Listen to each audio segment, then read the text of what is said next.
My ex sold my dog while I was at work. She didn't know the dog was microchipped in my name, or that the buyer was an off-duty cop. Selling someone else's property is a felony. I got my dog back. She got arrested. I came home to an empty apartment at 7:43 p.m. on a Thursday, and the silence hit me before I even opened the door. No barking, no paws clicking on the hardwood floor, no warm, wiggling body rushing to greet me like I was the best thing he'd seen all day. Just silence. The kind of silence that fills a space where life used to be. My keys were still in my hand when I saw the text from Jessica. Took care of your little problem. Maybe now you'll pay attention to me instead of that stupid mutt. You're welcome. My heart stopped. Actually stopped. I felt it freeze in my chest, then kick back to life with a painful thud that sent adrenaline flooding through my veins. I called her 17 times in 12 minutes, straight to voicemail every single one. I ran through the apartment like a madman, checked every room, every closet, the balcony, under the bed, called his name even though I knew he wasn't there, because some desperate part of my brain refused to accept what that text message meant. Bruno was gone, and Jessica had taken care of him. Bruno wasn't just a dog to me. That's what people who've never loved an animal don't understand. He wasn't a pet, or a possession, or a fur baby, or whatever cutesy term people use to minimize the relationship. He was family. He was my best friend. He was the reason I got out of bed on the days when nothing else seemed worth moving for. I'd adopted him 3 years before I ever met Jessica, found him at the county shelter, gray-faced and arthritic and scared, an 11-year-old golden retriever that nobody wanted because he was too old and too broken and too much work. He'd been returned twice.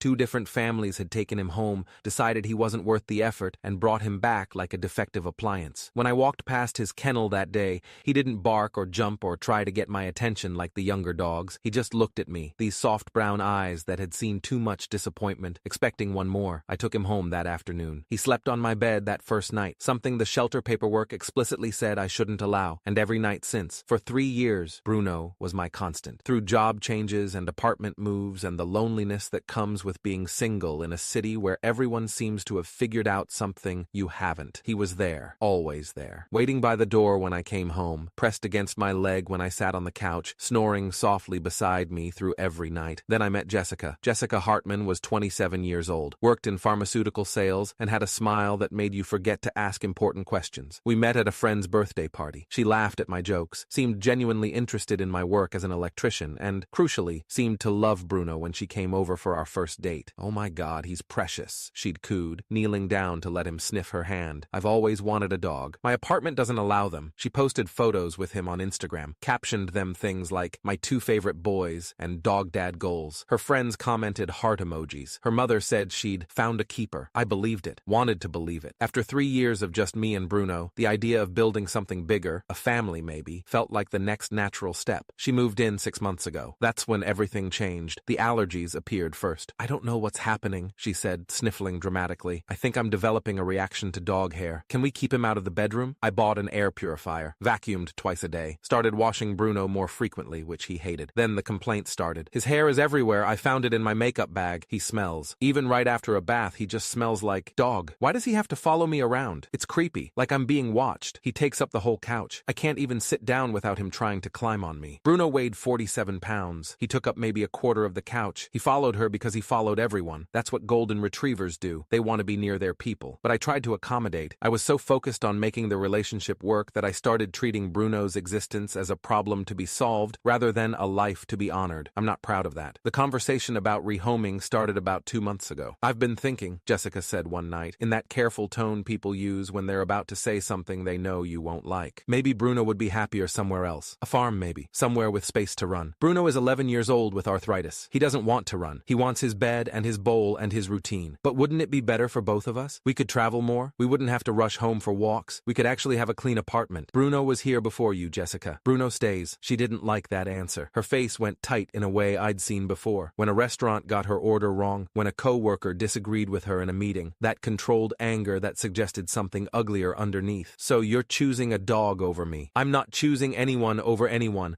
I'm saying Bruno is part of my life, and that's not changing." We fought about it every few days after that. The same arguments, the same circular logic, the same ultimatum hovering unspoken in the air. I guess she got tired of waiting for me to choose. The night Bruno disappeared, I filed a police report. The responding officer was named Patricia Reyes, 14 years on the force, according to her badge, with the tired patience of someone who'd seen every kind of human cruelty and wasn't surprised by any of it. "Your girlfriend took your dog?" she asked, pen hovering over her notepad. "Ex-girlfriend ex-girlfriend, as of about an hour ago. And you have proof the dog is yours? He's microchipped. Has been since the day I adopted him. Registered to my name, my address, my phone number. I have the paperwork from the shelter, the vet records, everything. She wrote something down. That's good. That'll help. What do you mean help? She stole my dog. She admitted it in a text message. Can't you just go arrest her? Officer Reyes looked at me with something like sympathy. Mr. Torres, I understand this is upsetting, but these cases are complicated. She lived with you, which creates questions about shared property. We need to document everything properly before we can take action. He's not shared property. He's mine. I adopted him 3 years before I met her. I believe you. But the legal system needs more than belief. It needs proof. She took down all the information. Bruno's chip number, his photo, Jessica's contact information, a screenshot of the text message. She gave me her card and told me to call if I learned anything new. In the meantime, she said, check the shelters. Check Craigslist, Facebook Marketplace, next door. People who take animals often try to sell or rehome them quickly. I didn't sleep that night, or the next. I spent every hour I wasn't at work scouring the internet, calling shelters,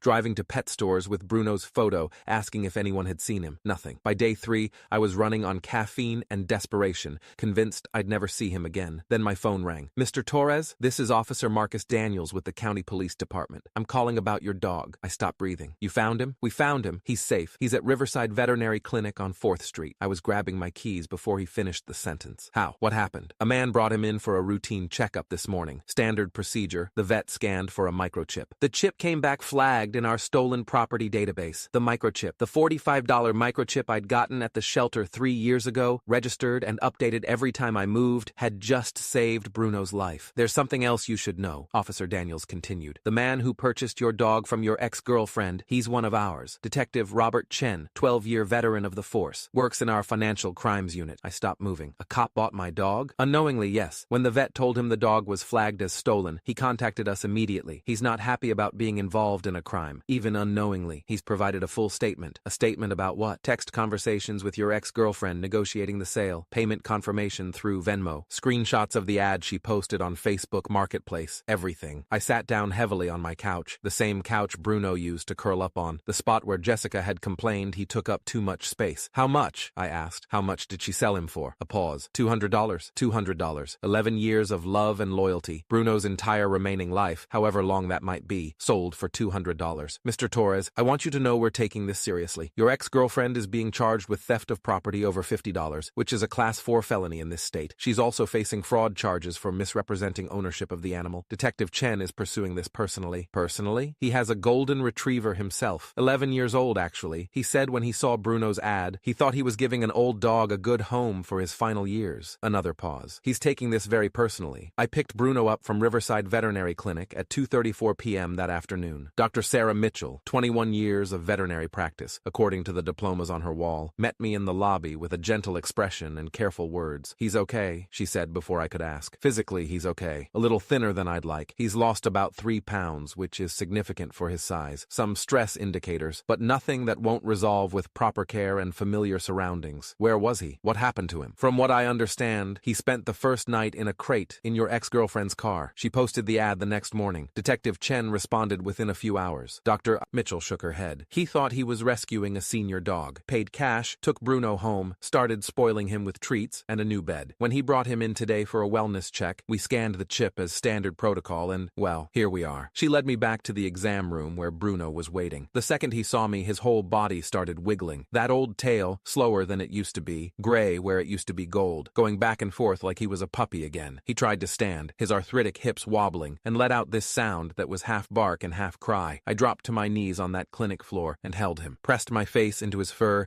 and let myself cry for the first time in 3 days. He smelled like a strange house, like someone else's laundry detergent, but underneath that, he still smelled like Bruno, like home. I'm sorry, I whispered into his ear. I'm so sorry. I'm never letting you go again. He licked my face. Forgiveness, just like that. Dogs don't hold grudges. They don't calculate betrayals or keep score. They just love you, completely and unconditionally, and trust that you'll love them back. I'd almost failed him, almost let someone take that trust away. Never again. Detective Robert Chen was waiting in the lobby when I came out with Bruno. He was about 50 years old, Asian American, with the kind of quiet intensity that suggested he'd seen a lot and remembered all of it. He was in plain clothes, jeans and a polo shirt, but you could tell he was a cop even without the badge on his belt. Mr. Torres, he extended his hand. I'm Robert Chen. I'm the one who, he stopped, looked at Bruno, and something softened in his expression. I'm glad you got him back. Thank you for coming forward, for making this this right. I didn't have a choice. When I saw that chip was flagged, I knew exactly what had happened. He shook his head. I have a golden myself. Charlie, he's 11 too. When I saw your ex's ad, I thought. He stopped again. I thought I was doing something good. You did do something good. You took care of him. Dr. Mitchell said he was healthy. I tried. He was scared the first night. Wouldn't eat, wouldn't settle. I sat up with him until 3 a.m. just talking to him, letting him know he was safe. A pause. I didn't know he had someone looking for him. Someone who loved him. How could you know? She posted him like he was a piece of furniture she didn't want anymore. $200. Detective Chen's voice hardened. She sold an 11-year-old dog with arthritis for $200, and she had the nerve to tell me she was finding him a better home because her new apartment didn't allow pets. I felt my jaw tighten. That's not why she did it. I know. Officer Reyes sent me your statement, the text message. He met my eyes directly. I want you to know I'm going to see this through. I've already provided my statement and all the documentation. I've also connected with the DA's office. I know the assistant prosecutor handling property crimes. She's not going to let this slide. Why? I mean, thank you, but why are you going so far? Detective Chen looked at Bruno, who was leaning against my leg, exhausted but content. Because I've seen people do terrible things to each other for money, for revenge, for reasons that don't make any sense. And most of the time, I can't do anything about it except file reports and hope the system works. He paused. This time, I can do something. This time, I'm a witness, and I'm not going to let her get away with treating a living creature like garbage just because she was mad at you. He handed me his card. Call me if you need anything, and take care of that old man. He deserves it. 3 days later, Jessica called me, not from her phone, from the county jail. I almost didn't answer, almost let it go to voicemail, let her sit in whatever hell she'd created for herself. But something made me pick up, some need to hear her realize what she'd done. Marcus, her voice was raw from crying. Marcus, please, you have to help me. Help you with what, Jessica? They arrested me. They said I committed a felony. A felony, Marcus, for a dog. They're saying I could go to prison. You stole my dog and sold him. That's theft. That's what happens. I didn't know it was illegal. I thought since we lived together, he was half mine. I thought I had the right. You didn't have the right to anything. Bruno was mine. My name on the adoption papers. My name on the microchip. My name on every vet bill for 3 years. You knew that. She was crying harder now. That hysterical, snotty crying she used to do when she wanted sympathy, when she wanted me to fix whatever problem she'd created for herself. Please, baby, please talk to the cops. Tell them it was a misunderstanding. Tell them you don't want to press charges. I can't have a felony on my record. I'll lose my job. I'll lose everything. Please. I looked down at Bruno. He was curled up on his bed, the same bed he'd slept on for 3 years, the bed Jessica had wanted to throw out because it was ugly. Finally home, finally safe. His gray muzzle was resting on his paws. His eyes were closed. For the first time since I'd gotten him back, he looked peaceful. You sold my dog for $200. I know, and I'm sorry. I was angry. I wasn't thinking. But please, Marcus, please don't ruin my life over a dog. A dog. Still calling him a dog. Like he was a lamp or a couch or any other object she had the right to dispose of. You should have thought about that before you sold him to a cop. I hung up. The trial happened 4 months later. Jessica had hired a defense attorney named Thomas Burke, 20 years of criminal defense experience, according to his website, with a reputation for getting clients reduced sentences through plea deals and technicalities. He argued that Jessica had believed, in good faith, that she had partial ownership of Bruno due to their cohabitation, that the situation was a civil matter that had been inappropriately escalated to criminal charges, that his client was a productive member of society with no prior criminal record who deserved mercy and rehabilitation rather than punishment. The prosecutor, Assistant DA Michelle Torres, no relation, 15 years in property crimes, known for being thorough and uncompromising, dismantled every argument. She presented Bruno's adoption paperwork, showing my name as the sole owner. She presented the microchip registration, showing my name and address. She presented 3 years of veterinary records, all in my name. She presented the text message Jessica had sent, took care of your little problem, and the Facebook Marketplace ad where Jessica had represented herself as the rightful owner. Then she called Detective Robert Chen to the stand. He testified for 45 minutes, described seeing the ad, believing he was rescuing a senior dog, described the text conversations with Jessica where she'd told him Bruno's owner had abandoned him and she was just trying to find him a good home, described the moment at the vet clinic when the microchip scan came back flagged as stolen property. And how did you feel when you learned the truth? The prosecutor asked. Furious, Detective Chen said flatly. Betrayed. I'd been used as an unwitting accomplice in stealing this man's family member. I'd spent $200 to participate in a crime. And that dog, he paused, collected himself. That dog spent 3 days scared and confused, thinking he'd been abandoned again because this woman decided to punish her ex-boyfriend by selling a living creature like it was a piece of furniture. The jury deliberated for less than 2 hours. Guilty on all counts. Class 4, felony theft, fraud. Sentenced to 18 months of probation, 200 hours of community service, mandatory anger management counseling, and restitution of all costs costs incurred. Veterinary bills, legal fees, lost wages from the days I'd spent searching for Bruno. Oh, and a permanent ban from owning or possessing any animals for 5 years. That last part was my favorite. Jessica tried to talk to me outside the courthouse after the verdict. She looked different, thinner, tired. The polish was gone, the perfect hair, the careful makeup, the confident stride. She looked like someone who'd realized, too late, that actions have consequences. Marcus, please, can we talk? I stopped. Bruno was in the car. Detective Chen had offered to watch him during the trial, and they'd become friends of a sort, but I could see Jessica's eyes scanning for him, wondering if he was nearby. What's left to say? I'm sorry. I'm so sorry. I know I can't take it back, but I need you to know I understand now. What I did was wrong. I was angry, and I wasn't thinking, and you were thinking fine. You posted an ad. You negotiated a price. You collected the money. You handed him over to a stranger. I kept my voice level, calm. That takes planning. That takes intention. You don't get to call it a mistake, but I've lost everything. My job found out. They fired me. My family won't talk to me. I can't. You sold my dog, Jessica. You sold a living creature that I loved,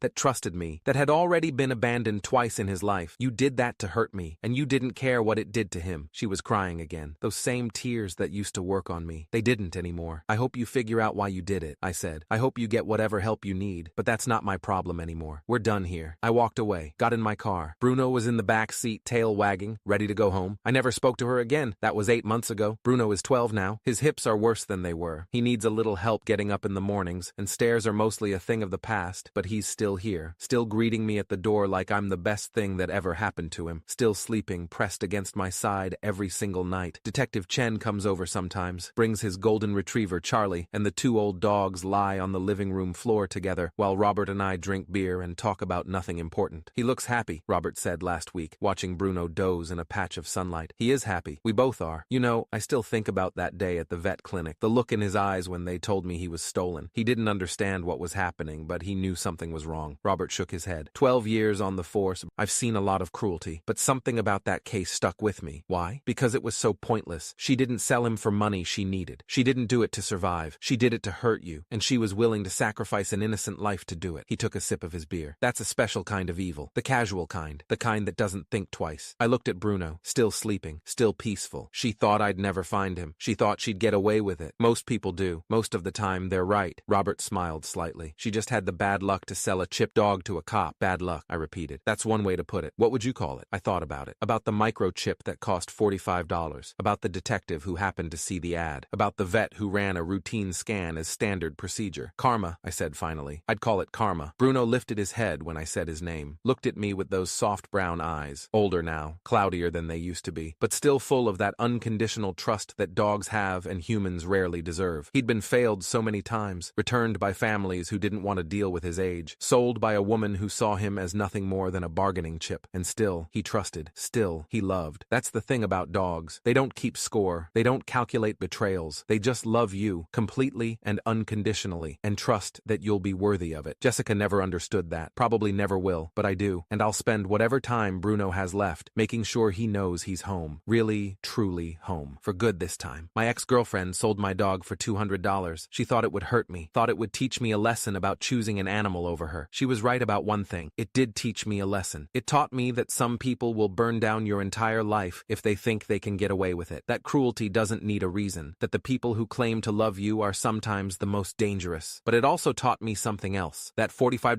microchip I'd gotten 3 years ago. That routine scan at the vet clinic. That cop who happened to see the ad. Sometimes the universe pays attention. Sometimes karma comes through. My ex-girlfriend has a felony record now. Lost her job, her reputation, her family's respect. Can't own a pet for 5 years. Not that she deserves to. Not ever. And me? I've got Bruno curled up on his bed. I've got a quiet apartment that feels like home again. I've got a friend who understands what loyalty actually means. She thought she was taking something from me. Instead, she gave me everything I needed to know about who she really was. And Bruno's right where he's always belonged, with me.